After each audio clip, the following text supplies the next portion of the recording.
Si Ondoy, si Pepeng, si Ramil, sa loob ng mahabang panahon, ngayon lang hinagupit ng tatlong magkakasunod na malalakas na bagyo ang Pilipinas. Ang ating kapalaran, sadya nga bang walang kasing lupit?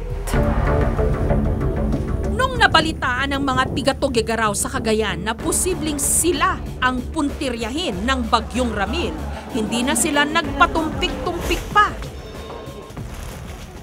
Inabutan namin si Claire na naghahanda ng lumikas. Kahapon pa kami nagbabalot. Lahat na tinatalian namin yung pwedeng tatangay ng mga tubig. Ang iba namang residente, bumili pa ng bangka. Ayun nga, ginumawangan kami ng bangka dyan na para may gamitin kami paglaki ng ilog.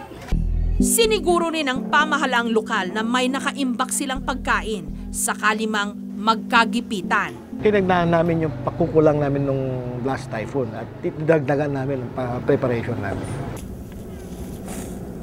Pero si Mang Jun, ayaw raw niyang basta na lang umasa sa relief goods o rasyon, kaya tuloy lang siya sa pagbubungkal ng lupa. Ang kanyang pakay, ang tila mina ng pagkain na nakabaon dito, ang mga abaling. Pumunta po kami rito para mag-abaling hanggat maliit pa yung tubig para pagkain ng pamilya namin. Ang abaling, white grub o grubworm sa Ingles, ay larva o uod na kalaunan nagiging beetle o uwang. Kinakain daw talaga ito ng mga tiga rito, lalo na tuwing binabaha sila at kinukulang sa pagkain.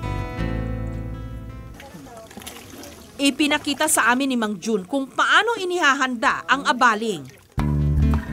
Nilinis muna ang mga abaling sa tubig. Lagay ko yung suka sa abaling. Pinakuluan sa suka hanggang matuyo ang sabaw. Para lumasa. Iprinito hanggang lumutong.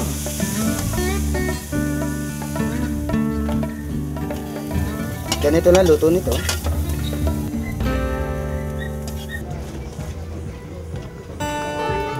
Dahil sa abaling, napanatag si Mang Jun.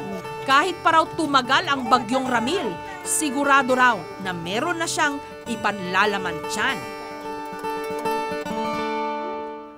Kinabukasan, nagtungo ang aming team sa karatig bayan ng Apari. Bahagya raw kasing lumihis ang bagyo at ito na ang tinutumbok na direksyon ni Ramil. Sa dalampasigan, malalaking alon ang sumalubong sa aming team pero tila may nauna na sa pagtugis sa bagyo. Ang STRIDE o ang Special Tropical Weather Disturbance, Reconnaissance, Investigation and Damage Evaluation o ang mga Storm Chaser ng Pag-asa. Kung nasaan ang bagyo, naroon sila para sukatin ang lakas at bilis nito. Si Stephen, taga-masid ng mga naglalakihang alon.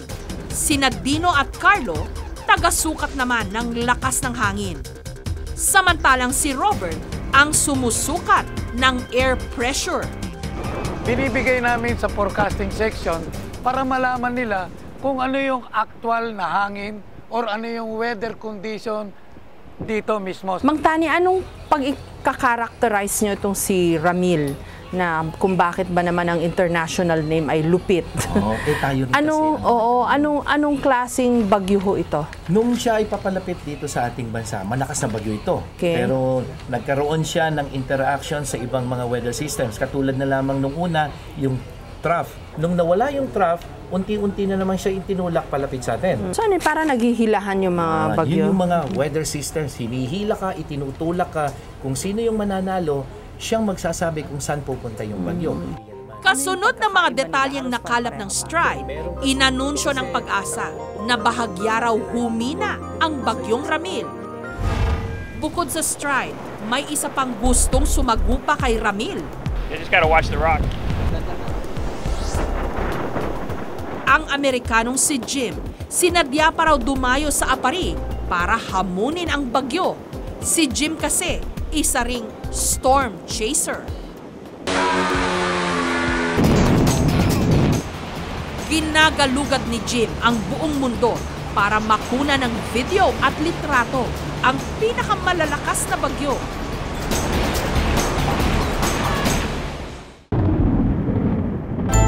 Inia-upload niya ito sa kanyang website at ibinibenta sa mga international weather station. This storm here, it's really throwing everybody for a loop. It's just hard to figure out where it's going to go. I came here, sometimes you just got to go there because if you don't go, you're going to miss it. So I thought this was the best chance for me to get some big waves and some strong winds. Pero tila nagmenor si Ramil at umiba ng direksyon. Unti-unting gumanda ang panahon na sinamantala naman ng mga tiga-barangay Maura para maglagay ng mga sandbag na haharang sa malalakas na alon. Sana wala nang dumating na bagyo at tuminto na yung bagyo para hindi na maghihirap ang mga tao. Gaano man kalakas o kahina ang isang bagyo, hindi ito dapat ipagsawalang bahala dahil ang banta ng isang kalamidad walang katiyakan at ang pinakamalakas pa ring sandata laban dito, laging maging handa.